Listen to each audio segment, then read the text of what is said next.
بسم الله الرحمن الرحیم نحمده ونصلي على رسوله الكريم. چونکہ مسئلہ دی تقلید ولمو شروع کړی دا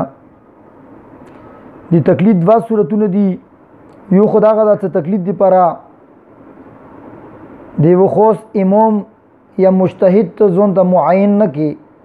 بلکې وی مسلې کې دی عالم مسله ته اختیار کی او په بلی مسلې کې دی بل عالم رائے ته قبول کی. یعنی کله دی عالم ولا مسلې باندې تعامل کوي کله په دی بل عالم ولا مسلې باندې تعامل کوي. دي ته تقلیدی مطلق یا تقلیدی عام یا تقلیدی غیر شخصی رشي. او دویم صورت دغه ته تقلید دی پرا دی و مجتهد عالم حکومي هغه اختیار کی او هر مسلې کې ته دی مغه قول اختیاري مغه په قول باندې عمل کوي. دي ته تقلیدی شخصی رشي. دی تقلید د قسمونه دی حقیقت دغه دینه بل جوت هیڅ نشته چې یو سړی برای راست قرآن پاک نه یا حدیثونه احکام ربوسی دا صلاحیت ارچو کې نه وي موجوده بلکې کوم مجتهد دا هغه قرآن او سنت نه او دغه علومونه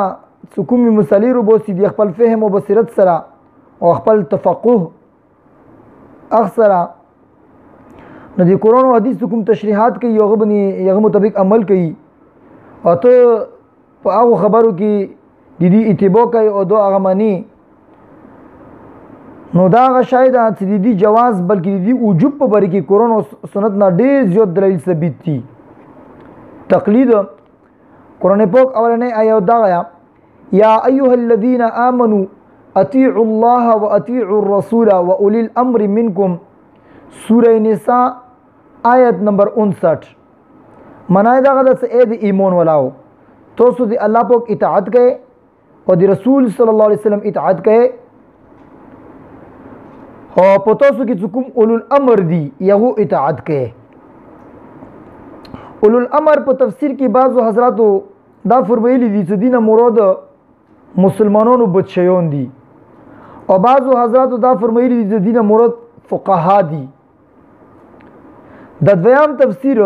چه دین مراد فقہا دی دا حضرت جابر بن عبداللہ حضرت عبداللہ بن عباس حضرت مجاہد حضرت عطا بن ابی رباح حضرت عطا بن صاحب حضرت حسن بصری حضرت ابو العالیہ رحمهم اللہ و رضوان اللہ تعالی علیہم اجمعین. دا حضرت عبداللہ بن عباس رضی اللہ عنہ په تفسیر روایت نقل کړی دی معاویہ بن صالح عن علی بن ابی طلحہ دی طریقے سے نقل کړی ابن جریر جلد نمبر 5 صفحہ نمبر 88 کی ساغایی تا اولو الامر نمراد اغا فقہا دی. اور نور دیر مفسرین اغون هم دا خبر منقول دا. امام رازی رحمت اللہ علیہ ایدی تفسیر پا باری کی دیر زیاد دلائل سرا یعنی دلائل بیان کری اور ترجیح اندی تاویر کری سو اولو الامر نمراد اغا فقہا دی. اور دی آیات کی دا لفظ اولو الامر نمراد اس علماء دی او علماء نخصل دا اولا هم دی. تفسیر کبیر جلد نمبر 3 صفحہ نمبر 334. او امام ابو بکر جساس رحمت اللہ فرمائی صدار دوڑا تفسیرون سنوخ لیدی کی تعارض نشتو دا دامو نخصل شید اولو الامر نمراد مسلمانون بچیون دی اولو الامر نمراد فقہا دی یعنی علماء دی دامو نخصل شید دی کی تعارض نشتو دا. مطلب دا غدا ستب دی حاکمون او دی بچیونو اطاعت کئی پا سیاسی معاملاتو کی او دی علماء او دی فقہاو اطاعت پا کئی پا مسائلو دی شریعت کی یعنی دی شریعت پا بول کی سکم مسائل دی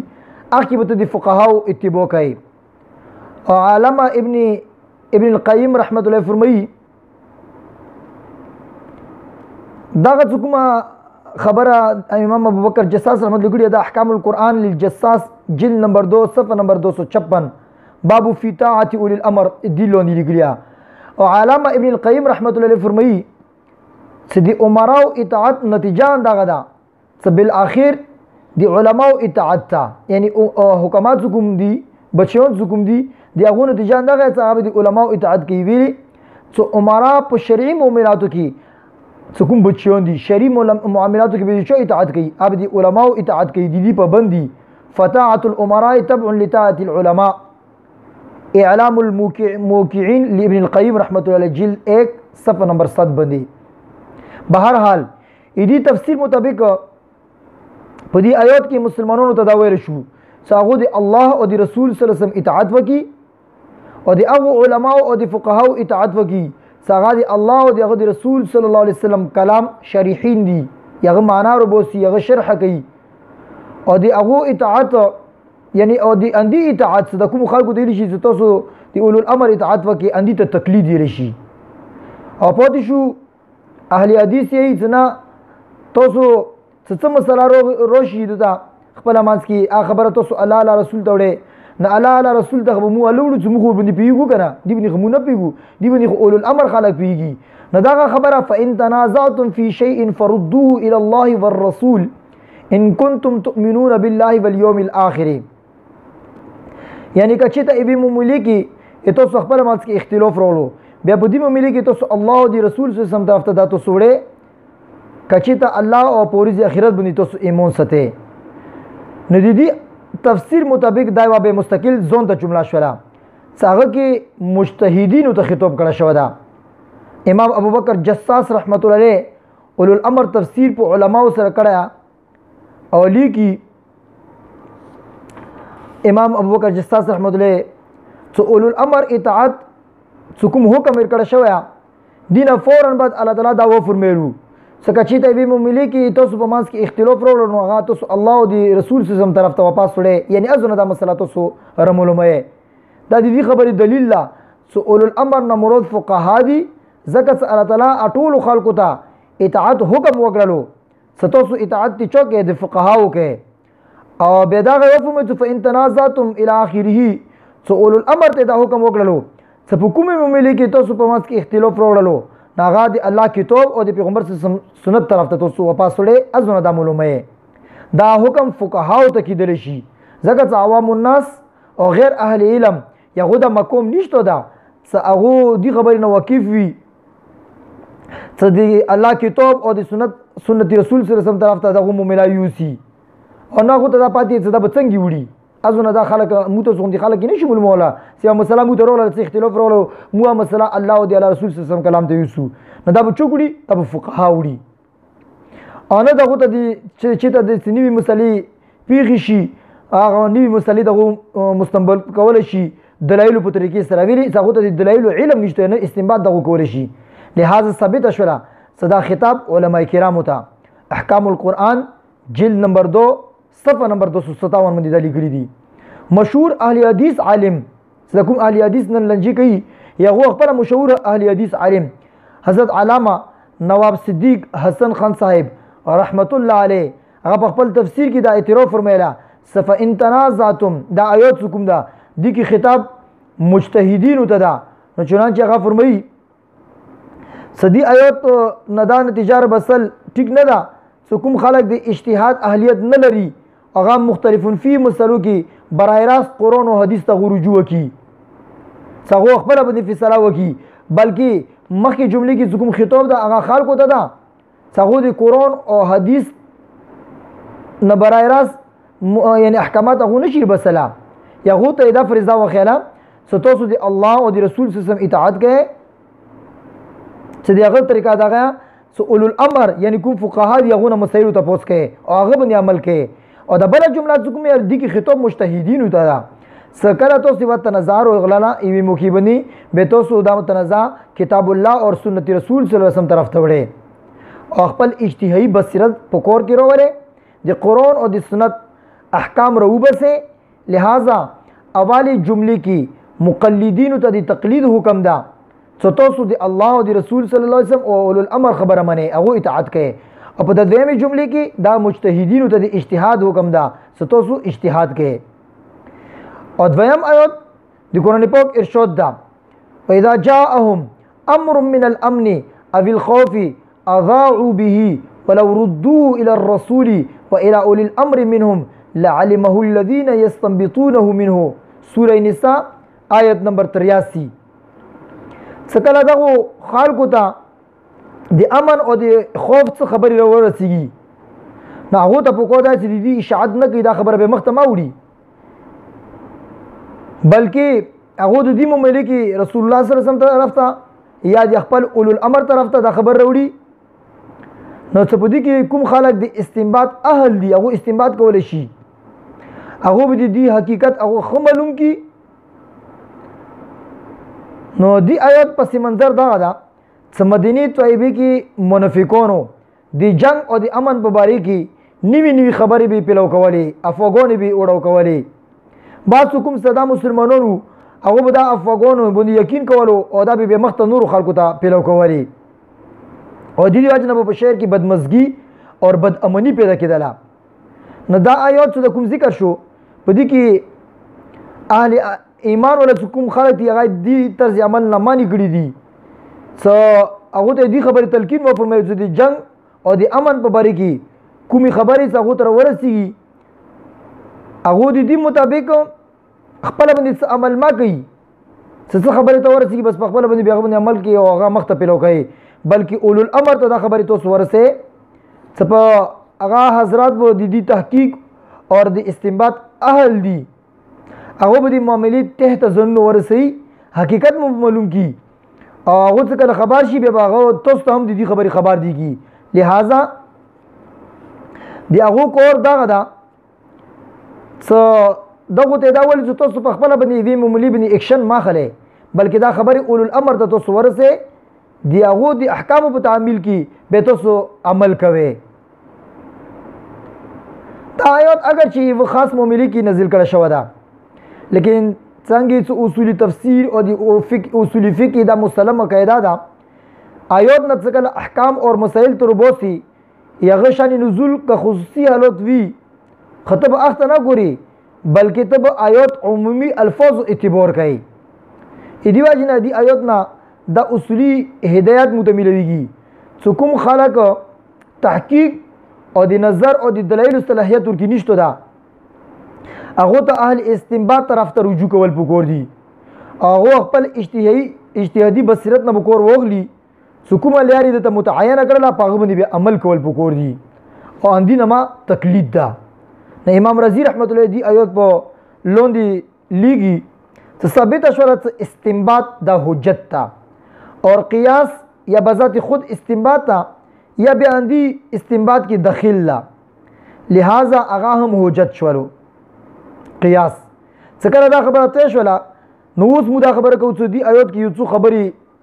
معلومې شولې، یو دا څه نوي خبرې کله ته راغللې، نوي مسلې کله ته راغللې چې هغه قرآن اور حدیث نه صراحتا نه معلومیږي، بلکې د هغه حکم المولو لپاره د استنباط ضرورت تا، او دویم دا استنباط حجت تا، او دریم دا غدا چې عام سړي بده دا واجب ده چې هغه ته کله امام السلام مختارول یا څه حکم مترولو نو هغه د دې په باره کې د علماو تقلید کوي. تفسیر کبیر جلد 3 صفحه نمبر 372 باندې دا لیکلي دي، صفحه نمبر 272 باندې دا لیکلي دي تفسیر کبیر جلد نمبر 3 کې. بعض حضراتو دی استدلال باندې اعتراض کړی دا څه دا خو د تاسو کوم استدلال کې دا آیات جنگ دی پر خاص نازل شوه ده، لہذا زمانه امن کوم حالات دي هغه د زماني خوب باندې ته نشي قیاس کوله، دا ته څنګه دی باندې قیاس کوي. دا اعتراض کړیا تحریکی آزادی فکر از مولانا محمد اسماعیل سلفی صفحه نمبر 31 باندې دا اعتراض کړی دا صدا آیات خو یو خصوصي وکیل دی پاره خدي اعتراض نه جواب دا غدا سمخ کیم دا خبر مو وکړه صدی آیات شان نزول خاص وکیل ته بنشي کتل، بلکې کله ستې با مسلارو بوستي استنباط کوي به دې اعتبار دی آیات عام الفاظ کول شي نه کې شان نزول مخصوص حالات. نه امام رضی رحمت الله دی اعتراض په جواب کې بیانوي صدی الله تعالی دا ارشاد څکله دی هغه په مخ کې امن یا دی خوف څه ملارو شي بالکل دا عام ده څنګه کې دی جنگ حالات داخل دي او ټول شرعي څه مسائل دي دا امور کې داخل دي ځکه امن اور خوف دا داسې شیان دي چې د شریعت صورت تکلیف دي یعنی مو مکلف کړیو هغه یو باب هم دی امن اور خوف نه بار نه ده، لہذا ثابت شولا آیات کې داسې یو لفظ نشته هغه ته صرف د جنگ په حالات باندې مخصوص کی بلکې ایتو زندگی سره زسوره مسائل دي هغه سره دا خبره خاص تا تفسیری کبیر جلد 3 صفحه 273 باندې دا لیکلي دي او امام ابو بکر جساس رحمت الله علیه هغه د دې تروز انداغه جواب انتهایی تفصیل سره ویل کوي او دې په باره کې ضمني کوم شبهات رسی شبهه رسی یغه تردید هم کړه دا اندا واجه دا څه مشهور اهل حدیث عالم نواب صدیق خان صاحب رحمت الله علیه دی آیات کې دی قیاس په جواز باندې استدلال کړه دا هغه یې قیاس جایز ده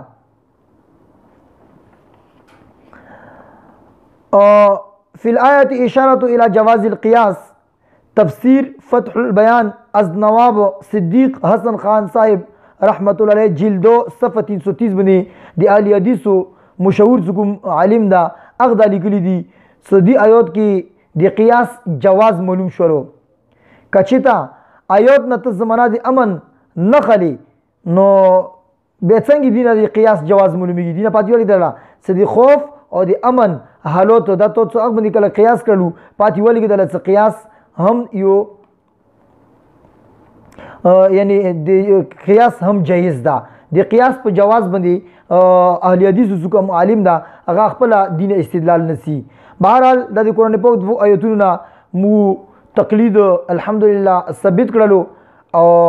مزید کوشش دا کوو چې د قرآنی آیاتونو نه هم تقلید مخته ثابت کو الله تعالی د متستفدی باندې پوهر نصیب کی او عمل هم نصیب کی دا اهل حدیث کوم متشکوک او شبهات رچي نو ته خپل هم سوچ وکا په دې زمانه کې س آیا د څه شتو دي سغه قرآن اور حدیث نه دا مسائل روبسي نه نشته دي نو ایدی واجنه هغه ائمه اربعه سغه امام ابو حنیفه رحمت الله علیه امام مالک رحمت الله علیه امام شافعی رحمت الله علیه او امام مالک رحمت الله علیه دغه کسونو کې علاپو کو